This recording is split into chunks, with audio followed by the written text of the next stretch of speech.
Hey guys, it's quickly again with another ROM review, and this time I've got the OP3Lite ROM version 2.4.2 based on the latest OxygenOS firmware 3.2.7 for the OnePlus 3, so stay tuned for that.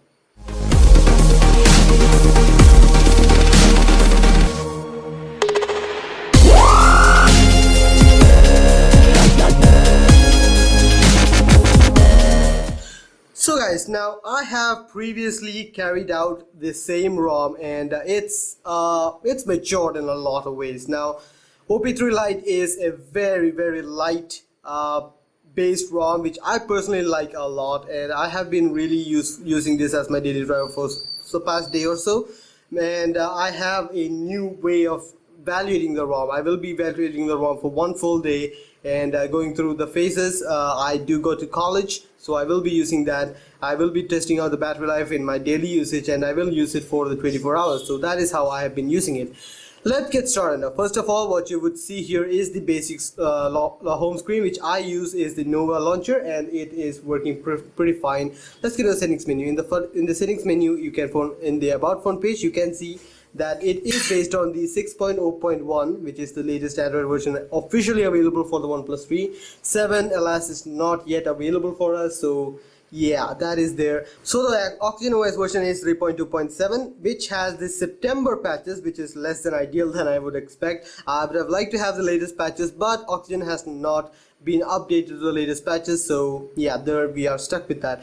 I am using the basic settings. I don't have much installed over it. It does have the layouts option, which you can actually install as a third-party application and have that. In the Aroma installer, which it comes, it doesn't have any options of that sort.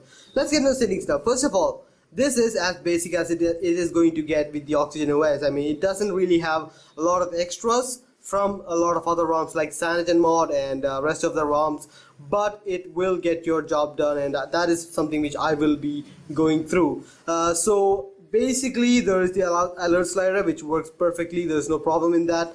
There's the settings menu. The fingerprint scanner is really fast. I really like the fingerprint scanner speed on this. All the other CyanogenMod ROMs has got a little bit of delay using the fingerprint, so that is something which I'm really appreciating. So yeah, something which I want to talk to you about is the battery life.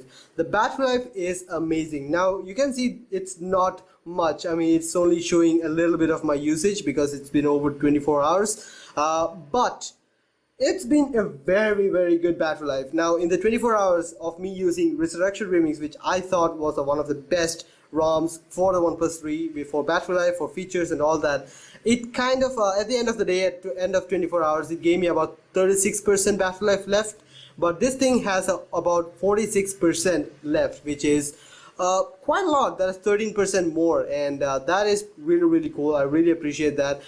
It does allow me to do a lot more than that, and my daily usage is not light. It's a couple of hours of gaming, a couple of hours of navigation, a couple of hours of listening to music, streaming from the web, streaming from my NAS system, basically my laptop, and it still manages to get about 46 hours. So apart from that, all the personalization option is basically what you would expect out of a 3.2.7 ROM, so nothing special here. Status bar icons can be customized here. I am using the dark mode, which can be changed to the light mode, which you might use, but I am going to use the black mode because I am using it as my daily driver right now. LA notifications is available, but again, no per app notification. I believe that will be available with the 3.5.4 community edition, but I am waiting for that. I would have loved to have that. Now, a few of the gripes which I have with this ROM. Being an OxygenOS ROM, there isn't many features which I want to show you guys in this which is special to this. I mean, if you want to see all the features of it, you can just go check out my previous review of this same ROM, OP3Lite, which was in its 2.1 version, I guess. You can check that out, or the FreedomOS ROM. So yeah, a few stuff which I want to make sure is that this is probably the most stable ROM which I've used on this ROM. Even FreedomOS does have a little bit of quirk here and there because it does have more features on it, so you are going to get a lot more issues with it. In this one, no issues at all. Gaming has been pretty good. I mean, I did notice a few stutters here and there when playing jetpack joyride of all of the ROMs, all of the games. There were a few hitches here and there. I was able to play Modern Combat pretty much without any hitch, Monster Dash, all of them, NFS No Limits, pretty much the 9 yards. I've been able to use that. Xposed is working. I am using Xposed frameworks. I do use a lot of applications from that. Personally, I feel this is the more stable ROM, I would prefer the Freedom OS over this one. I'm not entirely sure why, but it may be a placebo effect, but the Freedom OS I feel is a bit more special for me. Stability wise, this is much better than that. Battery life also is pretty good, comparable to Freedom OS, so not many problems with that.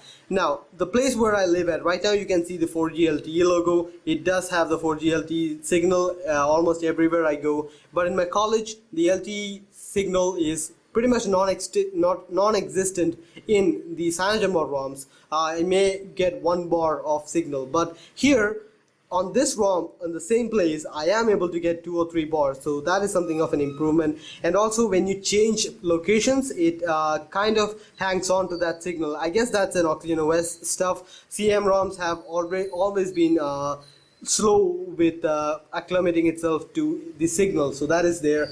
Notification signal, again the same bug which was there in the original OP3 releases, where the signal where the notification are delayed because of the battery save dose option is still there. So yeah, I am still using PNF fixer, and that does work out kind of similar, but you do need to open up your applications which you expect notification from, like WhatsApp, Gmail and all that. Now dose mode again is a really cool stuff which you get with this one. One thing in the later OxygenOS options is that in the developer option you can actually enable dose mode or disable dose mode altogether, which will fix that issue, but again as a sacrifice of battery life, so I'm not actually going to do that. It does have the sRGB mode for colors, so you can actually use that if you are someone who wants that.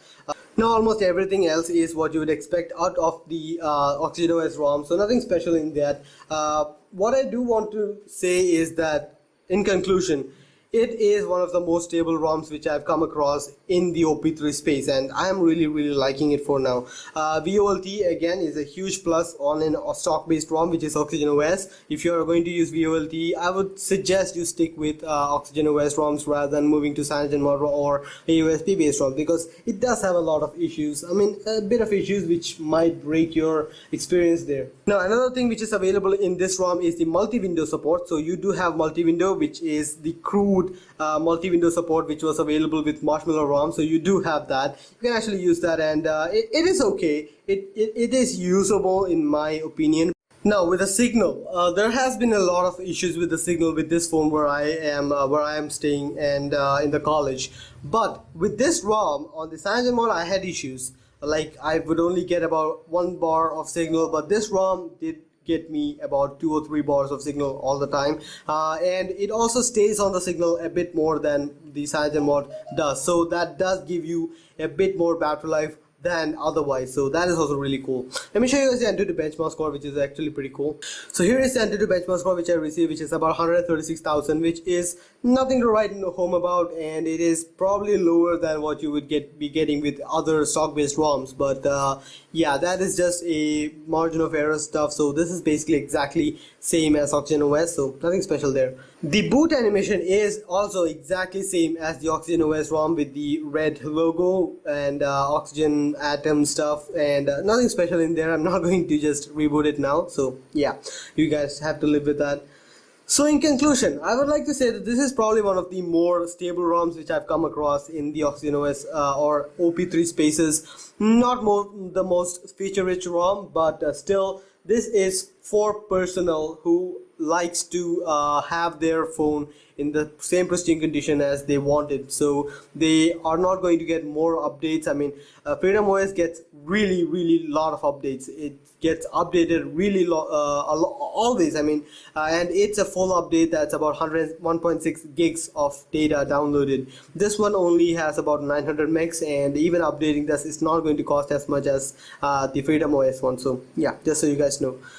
So I guess how much is it about the ROM. Hope you guys like the video. Please share, subscribe and like the video if you found it useful. See you guys next time. Bye.